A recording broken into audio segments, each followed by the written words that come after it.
Hello and welcome to KYC, a show designed to give regular investors powerful, actionable insights into the fundamentals of a single NSE listed company every single day.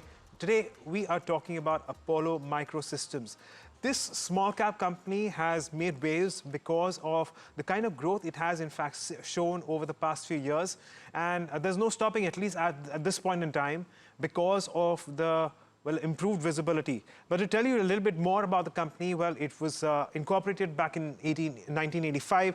Apollo Microsystems is based out of Hyderabad. This company does specialize in electronics, electromechanical and engineering designs, and it caters to the segment where we have to do with aerospace, defense, space and homeland security sectors. It does have a significantly high, contribution to the defense sector at this point in time. And in fact, it is working very closely with the government for a lot of the contracts at this point. In fact, it has a very good order book as well in terms of visibility too. But, it does invest about 7 to 8% of its revenues in research and development. And it's only increased in over time, as you can see on your screen there. For FY24, that stood at around 8% of your revenue. So there is a lot of investment going in innovation, a lot of investment going in research and development from this company's point of view. And it does have, in terms of manufacturing facilities, the company has a facility in Hyderabad with a built-up space of around 55,000 square feet. But it does also have 2 additional facilities coming up, which will be on stream and online over the course of the next few quarters, where in fact they have planned a 40,000 square feet in Hyderabad. That's unit 2. And there's a third unit, which is the largest of them all, and that's the 3.5 lakh square feet, which will be completed, or rather they'll be constructed by the end of the first quarter of the next financial year, and which is currently under development. And then a few quarters subsequently we'll start seeing it commence commercial operations. At the moment, its capacity expansion is as per these 2 units that I was talking about. And of course, we have a lot more details with respect to these capacities as well coming on stream with the management, but we'll come to that in just a bit. Now, as usual, what we tend to do is with all companies, we take a look at the fundamentals. So we take a look at how the income statements have panned out over the last few years. We talk about the balance sheet, the current state of the balance sheet, cash flows, of course, and return ratios. And once we move beyond the financial statements, we also consider the shareholding, how the street has done in terms of the share price and of course valuations along with the outlook.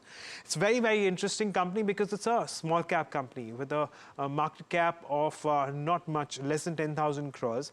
So based on that, it does seem like it has a significant runway. But to tell you a little bit more about this, I am also joined by Anushi Vakharia, who's going to shed more light into the fundamentals of the company. So Anushi, good morning and thanks for joining in. Let's start, as usual, by talking about the income statement. It does seem like the company has seen steady growth in the top line and the bottom line. Right. So if you take the first 3 fiscals in consideration, that's last 3 fiscals, that's FY22 to FY24 period, we've looked at a growth of around 19 to 20%, which is gradually increased in the range of 22 to 25%. Now, what is interesting is the trajectory going forward for the company, wherein FY25 is going to be a year wherein they're expecting a more than a 45% of a growth, and this is expected to continue in due course of time in the upcoming fiscals as well. So 45 to 50% growth is what the company is saying. So strong revenue growth guidance that the company has given forward. In terms of margins also, we are looking at a margin of around 18.7% in FY22, which is increased to 22.4% in FY24. And the management has seen that they expect the margins to go upwards in the range of 25 to 30% in the coming period as well. So in terms of where the revenue margins and the net profit is concerned, we are looking at a pretty solid trajectory from year onwards. In fact, the 3-year revenue growth is around 22.3%, and even the net profit CAGR, if you take that in consideration, that has clocked in even a higher CAGR growth at 45%. Now, considering what has happened in this fiscal so far over here, In the 9-month period, we've looked at a revenue growth of 69%. So this is even higher than what the guidance they've given for the FY25 period. So watch out would be on if they exceed the guidance with the fourth quarter number also coming into picture. Margins have remained majorly flat in the range of 23% if we take the last year 9-month period into consideration, and net profit stood at 42 crores as compared to 18 crores. So we're looking at a more than 100% growth in terms of where the net profit number is. So income statement, we are looking at a solid set of numbers, but let's also talk about the balance sheet, Agam. So the balance sheet is a slightly tricky one, but well, for now, the company is in a growth stage, and it's also invested and investing in 2 additional facilities coming through. So which is why its debt number at the moment, specifically the short-term debt, does look slightly higher. So if you could consider how things are panning out, firstly, its equity share capital at the end of the first half of this financial year stands at around 575 odd crores.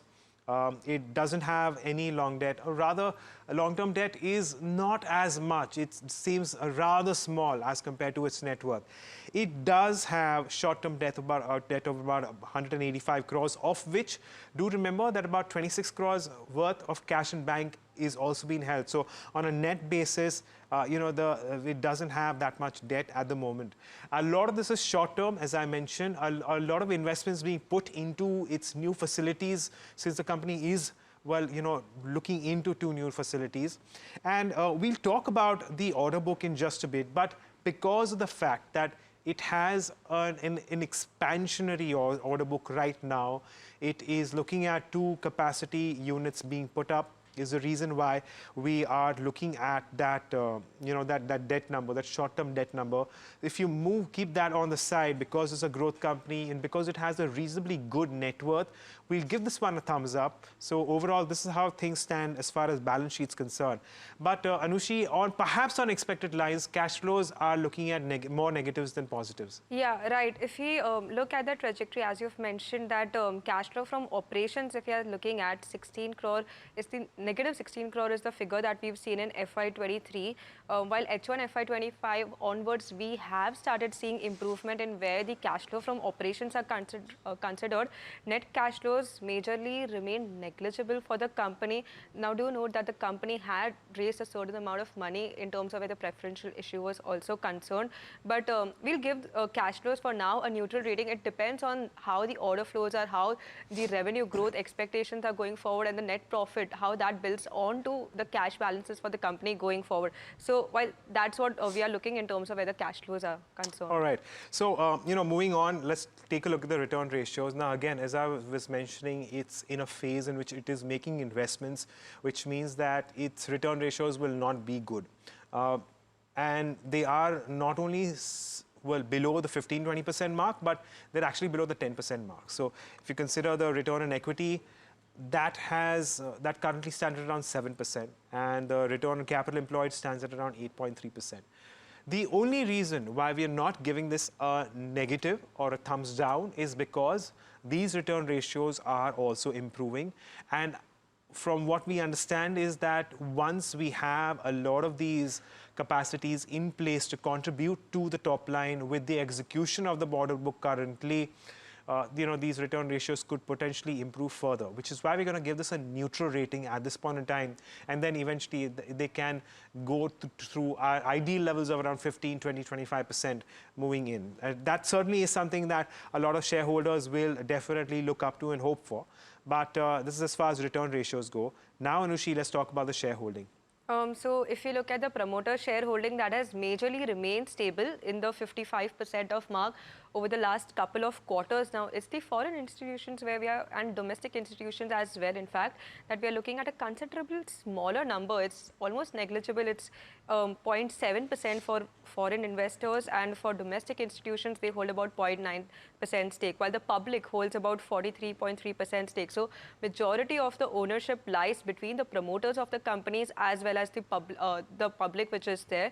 So that is as far as the shareholding pattern of the business is concerned. But in terms of where the street cred is, we are looking at a solid trajectory in not the last 6 months, 1 year, but if you take the 2 years in consideration. Yes, yes, certainly. So when it comes to street credentials, the way the share price has moved over the last few months and years. Firstly, in terms of the last 6 months, do remember the last 6 months have actually been very terrible for the markets out there, where we've seen significant corrections. Last 5 months particularly, 4.5 months to be precise, we've seen significant corrections for the mid-cap and the small-cap indices, coming well off from their highs. Yet, we have seen a 13% return for this particular company. In the last 1 year, the company has shed over 3%, which is moving largely in tandem with these comparable indices that would the mid-cap and the small-cap indices be. Over the last 2 years, the stock has doubled. So it's, pardon me, it's not doubled. It's a 2-year CAGR, so it has tripled, nearly tripled. So that certainly is a big, big positive. But because of the fact that its last 1 year returns have been more or less in line with your benchmarks, we're going to go with that number particularly specifically, and which is going to give this a neutral rating.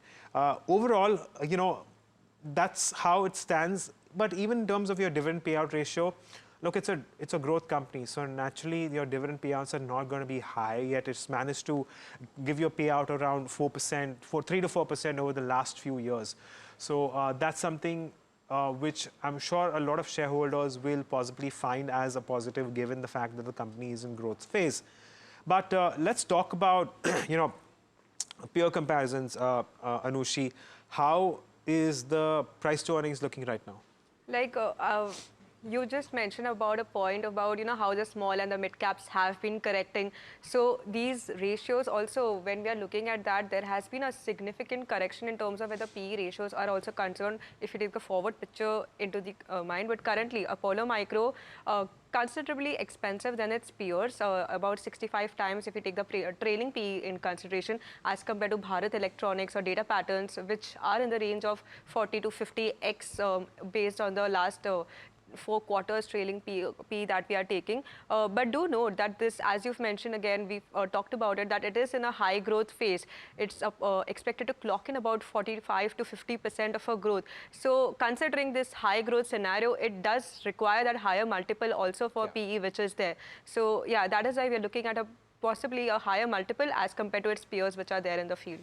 Okay, so there you have it. And remember that growth does come at a price. Which is why this is a neutral. But we do want to talk about the outlook in this case. And, I'm sure that the management conversation that will follow this bit will further elucidate how things could potentially pan out. But just want to mention that when it comes to the order book position, it does not look like a very large one. However, at the moment, the company is also indicating that the order book towards the end of the current calendar year would burgeon to as much as 5 times as compared to what the order book is currently. And the order growth could be led by missiles and naval defense sector. Do remember that the 4th quarter, that is the ongoing quarter of this financial year, is also seasonably the one in which you have a significant amount of order inflows coming through as well. And then, of course, that's followed by the 3rd quarter of a financial year, that is the October, November, December one. So we're expecting a lot more to come through in terms of growth as far as order book is concerned.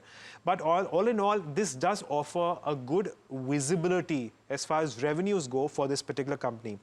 But speaking of that, the management has in fact spoken about it. So Anushi, what can you tell us about the guidance going forward? Just want to add to the part about how you've mentioned that the 4th quarter is critical to watch for majority of the defense companies, because even in the Q3 we have seen some of these defense companies reporting their orders and the street not taking those numbers well into consideration because of certain delays which has happened. So Q4, an essential quarter to look out for majority of the defense plays. But as far as where the guidance is concerned, 45 to 50% is the growth expectation for FY26. That is something we should be watching out for. Now, EBITDA margins, while we've seen them in the range of 22 to 24% in the last couple of fiscal years, the expectation is that this could lead up to 25 to 30% of level there as well. And now the company is also making a shift towards its products now, the orders would be more from the development-oriented side. There'll be more production-related orders. So a shift in this could also lead to the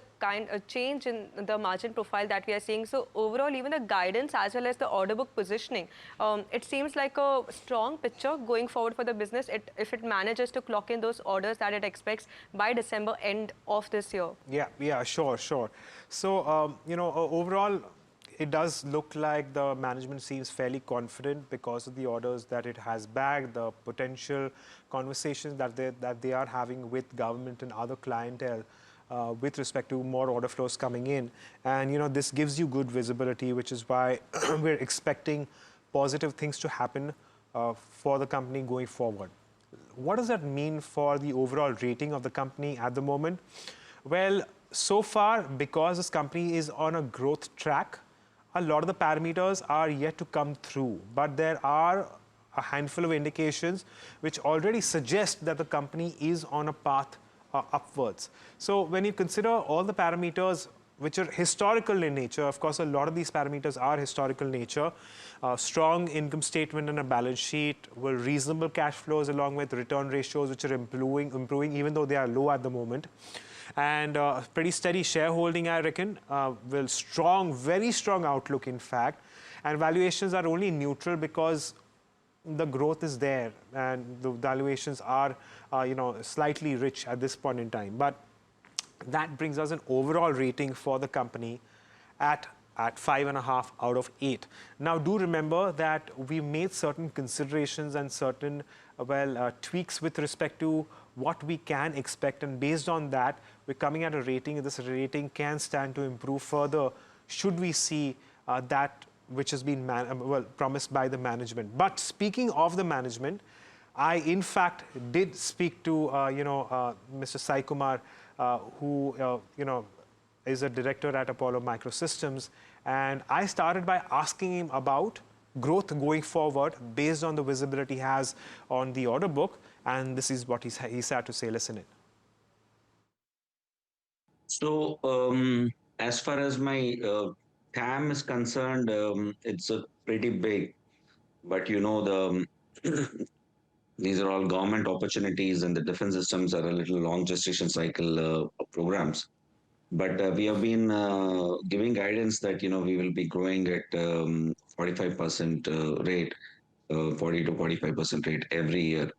And you have seen our Q3 results. This Q3 figures are the highest ever Q3 that we have ever performed in the company. So this momentum will continue. And we have already informed that we have internal targets to almost double the revenues. We have projections, we have orders accordingly on hand.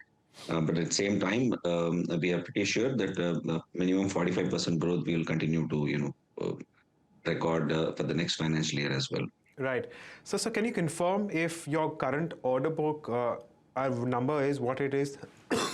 Pardon me. And whether or not you do in fact expect your order book to hit 2,500 crores by December of this particular calendar year, and also what do these orders comprise of? Are these missiles? Is this naval defense? Can you give us a better picture of what your order book is looking like? So, see, whether or not it touches 2,500, which we have given a guidance earlier, this growth rate of 45% minimum is something that we would record. To that extent, we have orders on hand, and we have a confirmed orders from which my customers have, which will be placed on us from time to time as and when we keep executing the projects. As you know that we are a tier 2 and a tier 3 supplier for many OEMs, which includes private and public sector companies, and also for the DRDO. So as and when we keep completing that one round of the production orders, we keep getting the orders further. So this is the streak that we would get. We are expecting a very large ticket projects both on the missile defense side and as well as the naval defense side. The order book will continue to grow as I have informed earlier as well. All right. And so your order book is mostly India and Indian government orders, or are there also orders from markets abroad? No, presently we are working only for the Indian orders and domestic orders. Our business development, international business development is on. No, presently, I'm speaking with you from Dubai, and I think in the next financial year we will be able to book a decent order book for the export market as well, which may be executed at Q3 or Q4 of next financial year.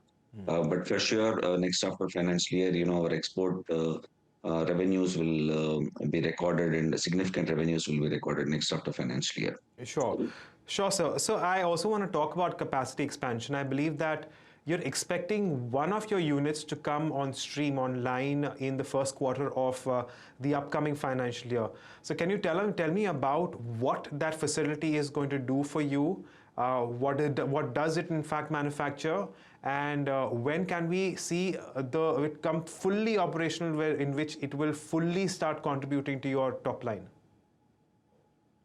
So phase wise, we would be occupying just the beginning of the second quarter. It will be completed by first quarter end, but we'll phase wise from the second quarter beginning. We'll be start occupying, and by around September, full occupation will be done in the next financial year. Fully operational, it will take 3-4 months from there to become fully operational. As you already know that we already have a facility which is our head office, both design center as well as a production center. So the production should not get affected. So we made a plan to do a phase-wise shift. So this facility is a pretty huge facility. It's a 350,000 square feet facility, and we are expecting very large orders. So full capacity utilization will take a lot of time. Maybe 4 quarters to 6 quarters. It will take a lot of time. But this facility is very unique to the existing capacities and facilities that we have. A full-fledged environmental testing facility, including EMMC, is being set up there. We are also setting up rate tables for calibration and testing of inertial navigation systems, which are a very critical part for various programs of ours. Right. So then there is a third unit which is also being planned in Hyderabad, if I'm not mistaken. Can you tell me a little bit more about that as well? Yeah. I was talking about the third unit. The Okay. unit two is, I was talking about the third unit only, which is 350,000 square feet.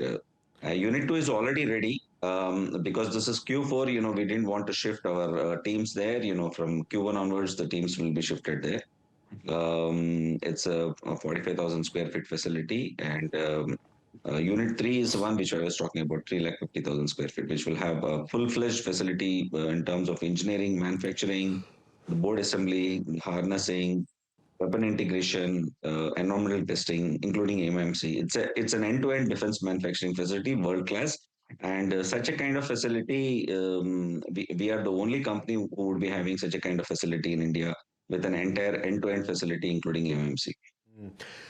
Sure, sure. So based on that, I also want an outlook on the balance sheet. What does it look like, or what will your balance sheet look like at the end of this financial year? Is there any debt component at the moment? Is this debt likely to change given your plans going forward as well? And whether or not there will be some requirements in terms of your fundraising, considering you already have a large order book?